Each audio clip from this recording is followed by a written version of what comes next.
Welcome back to Sprague Homestead. I'm Nikki, and here's your question of the week. Do you have any tips for buying an LGD when we already have other dogs? The other dogs don't bother the livestock. We're just wanting to know if there will be conflicts in the future.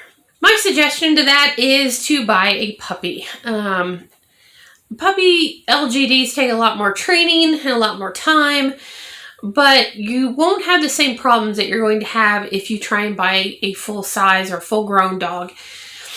Usually what will happen is as the puppy grows, you can introduce them. You do want to socialize them between your existing dogs, and just kind of let them get to know each other. It's going to save you a lot of problems down the road. That way, if the dogs do get into the pasture where the LGD is working, they're less likely to have a problem as long as the dogs aren't chasing the livestock.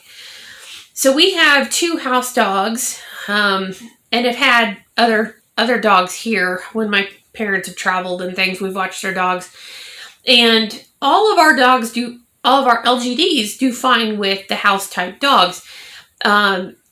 Very seldom do they actually get into the fence or into the field. We like to keep them separated, but we don't have any conflict between over the fence or through the fence or anything like that.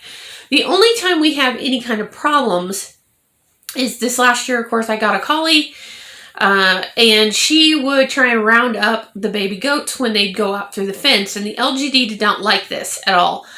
The one girl in particular that was over there watching those babies would get really upset, like growling, snarling, lunging at the fence when the collie would be running those kids. So as long as your dogs don't cause a problem with the stock once the LGD is bonded with them, I wouldn't be too worried.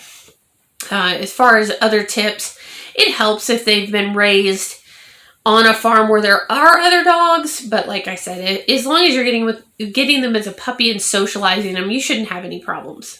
And there you go. That's your tip of the week or question of the week. And we will see you next time. Happy homesteading.